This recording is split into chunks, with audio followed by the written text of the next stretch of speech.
आपका बहुत बहुत स्वागत है। आज मैं जिस विषय को लेकर आई हूँ उसका नाम है उपसर्ग। उपसर्ग को हम इंग्लिश में प्रीफिक्स भी कहते हैं। उपसर्ग का क्या कार्य है या हिंदी में, वो मैं आपको बताऊंगी। जैसा कि आप देख रहे हैं, हिंदी भाषा में शब्द रचना के मुख्य आधार हैं उपसर्ग। इन चीजों, ये नए शब्दों का निर्माण करते हैं। जैसे हिंदी भाषा में जो शब्द रचना के मुख्य आधार हैं, उसमें पहला आता है आपका उपसर्ग, दूसरा आपका प्रत्यय, तीसरा आपका संधि और फोर्थ नंबर पर है आपका समास। इन शब्दों के द्वारा हम हिंदी में नए नए शब्दों का निर्माण करते हैं। यानी कहने का अर्थ ये हुआ कि जिन शब्दांशों को हम शब्द के आगे लगाते हैं तो एक नए शब्द का निर्माण होता है। जैसे मैं उदाहरण के माध्यम से आपको बताती हूँ। यहाँ पर मैंने आ अक्षर लिख रखा है।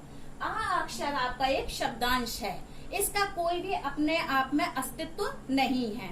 इसका अस्तित्व कब होगा? जब ये किसी शब्द में जुड़ेगा, वो भी अर्थपूर्ण शब्द में। जैसे यहाँ पर शब्द लिखे हुए हैं आपके,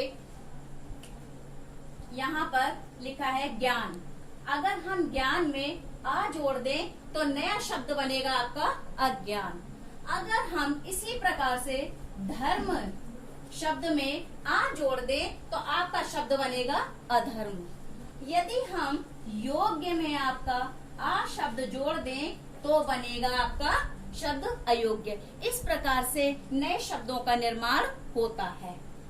तो इसकी परिभाषा क्या हुई कि इसकी परिभाषा होती है कि जो शब्दांश, शब्दांश का अर्थ है शब्द का एक छोटा सा टुकड़ा, जो शब्दांश शब्दों से पूर्व लगकर, पूर्व यानी पहले लगकर, शब्दों से लगकर उनके अर्थ में विशेषता या परिवर्तन ला देते हैं, उन्हें हम उपसर्ग कहते हैं। उपसर्ग आपके लिए बताती हूँ कि उपसर्ग किस प्रकार से बनते हैं। उपसर्ग दो शब्दों के योग से निर्मित हुआ है। उपसर्ग शब्द जो है दो शब्दों के योग से बना है। उप का अर्थ है समीप, समीप यानी निकट या पास, और जबकि सर्ग का अर्थ है सृष्टि करना, यानी किसी शब्द के पास किसी शब्दांश का आना, एक नए शब्द की उत्पत्ति करना है या नए शब्द की सृष्टि करना है। अब मैं बताती हूँ आपके लिए उपसर्ग के भेद। उपसर्ग के चार भेद होते हैं। पहला है आपका हिंदी के उपसर्ग, दूसरा है आपका संस्कृत के उपसर्ग, तीसरा है आपका अरबी के उपसर्ग और फोर्थ नंबर पर है आपके अंग्रेजी के उपसर्ग। यानी ये उपसर्ग हिंदी, संस्कृत, अरबी, अंग्रेजी, इनके उपसर्ग यानी शब्दांश लगाकर अगर हम किन्हीं शब्दों में लगाते हैं तो नए शब्दों का निर्माण होता है। वो किस प्रकार होता है मैं आपको उदाहरण के माध्यम से अभी बताती हूँ। अब मैं आपको कुछ उदाहरणों के माध्यम से बताती हूँ उपसर्ग। उपसर्ग जैसे कि मैंने बताया आपको कि चार प्रकार के होते हैं। उनमें से पहले उपसर्ग है हिंदी के उपसर्ग। हिंदी के उपसर्ग, उनके नीचे मैंने लिखा हुआ है उपसर्ग यानी उपसर्ग जो शब्दांश है, दूसरा लिखा हुआ है उसका अर्थ, और तीसरा लिखा हुआ है मैंने उसकी नवीन शब्द, यानी जो उस मूल शब्दों में जो जुड़कर उपसर्ग नए शब्द बने हैं वो लिखे हुए हैं। अब किस प्रकार से निर्माण प्रक्रिया होती है वो देखिए। उपसर्ग है जैसे आ, इसका आ का अर्थ होता है अभाव, और जो इसके नवीन शब्द बने हैं काल, काल कहते हैं हम समय के लिए, यानी समय का अभाव, इसमें हमने आ लगा दिया तो नया शब्द बना अकाल। इसी तरह से ज्ञान, ज्ञान में हमने आ लगा दिया, ज्ञान का अभाव यानी अज्ञान। दूसरा है आपका अन उपसर्ग, अन का अर्थ होता है के बिना, यानी अनमोल, मोल के बिना।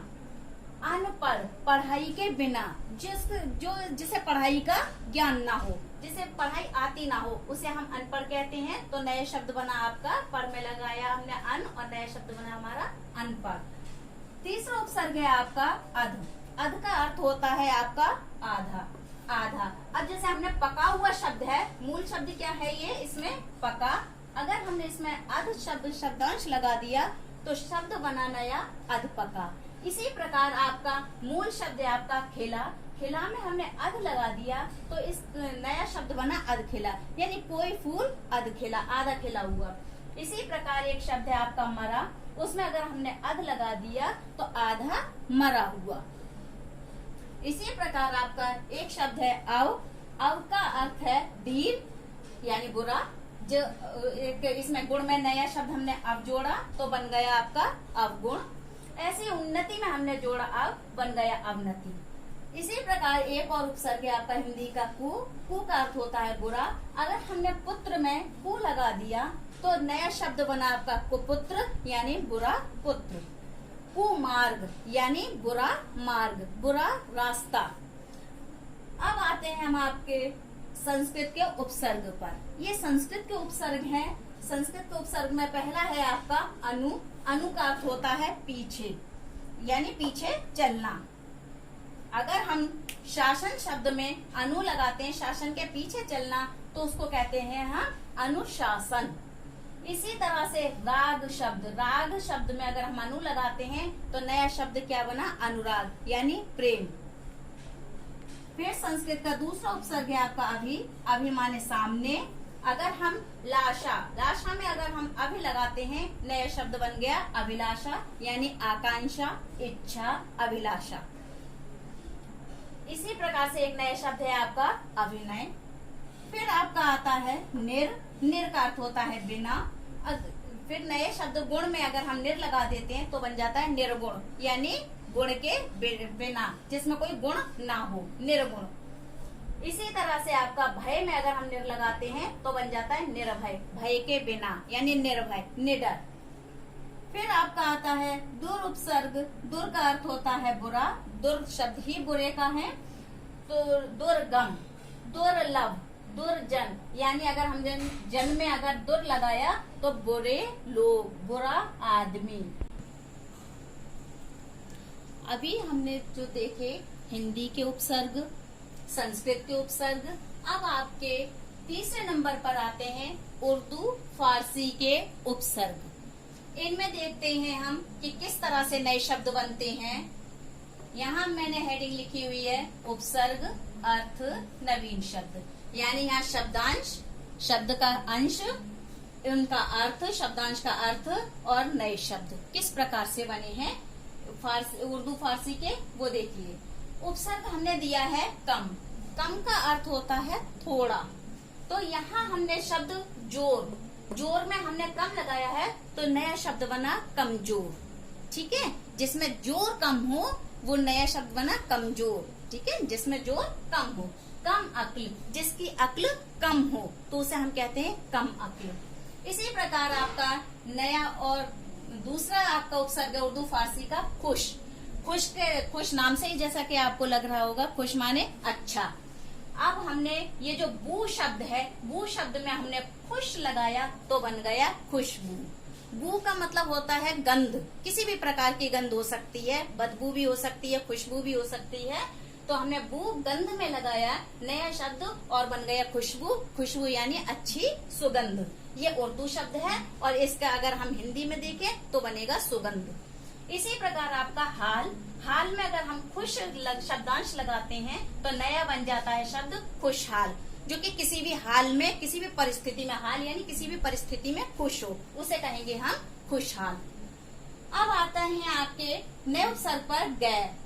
गैर का अर्थ होता है निषेध, निषेध। अगर हमने हाजिर में गैर लगाया तो नया शब्द बना आपका गैर हाजिर, जो उपस्थित ना हो। ठीक है, गैर हाजिर। इसी प्रकार से कानूनी में गैर लगाने पर नया शब्द बनता है गैर कानूनी। जो कानूनी, जो निषेध कार्य हो उसको कहते हैं हम गैर कानूनी। अगर हम कोई गलत कार्य करते हैं तो कहते हैं कि गैर कानूनी, तो वही शब्द है गैर कानूनी। अब आते हैं हम 4th नंबर पर अंग्रेजी के उपसर्ग पर। अंग्रेजी के उपसर्ग बहुत कम दिए गए हैं, लेकिन जो है वो आपको मैं बता रही हूँ। ये उपसर्ग है आपका सब, सब का अर्थ होता है नीचे या अधीन, नीचे या अधीन। अब इस प्रकार हमने कमेटी शब्द में सब लगाया तो नया शब्द क्या बना, कमेटी में मिलाकर सब कमेटी। इसी प्रकार हमने इंस्पेक्टर में सब शब्द लगाया, नया शब्द बना आपका सब इंस्पेक्टर। अब आते हैं हम दूसरे उपसर्ग पर फुल। फुल उपसर्ग है, इसका अर्थ होता है पूरा। फुल माने पूरा। तो अगर हम शर्ट में फुल लगाते हैं तो नया शब्द बनता है फुल शर्ट, यानी पूरी शर्ट। इसी प्रकार प्रूफ में लगाया है हमने फुल शब्द, नया शब्द बना आपका फुल प्रूफ। ऐसे ही आपका नया शब्द, एक और शब्दांश है आपका अंग्रेजी का हेड। हेड का अर्थ होता है, हेड जैसे कि आपको पता ही है, हेड का अर्थ होता है मुख्य। अगर हम मास्टर में हेड लगा देते हैं तो नया शब्द बनता है हेड मास्टर। इन्हें हम प्रिंसिपल भी कहते हैं। इसी प्रकार से क्लर्क में अगर हम हेड लगा देते हैं तो बन जाता है नया शब्द आपका हेड क्लर्क। ठीक है, क्लर्क के ऊपर जो हेड, जो ऊंचा और उससे ऊपर क्लर्क होगा, उसको कहेंगे हम हेड क्लर्क। ठीक है बच्चों, समझ में आया? आज आपको मैंने ये वीडियो बनाकर दिखाई, आपको कैसी लगी है आप प्लीज बताइएगा। धन्यवाद। और अब हम मिलेंगे नई वीडियो के साथ, एक नए टॉपिक के साथ।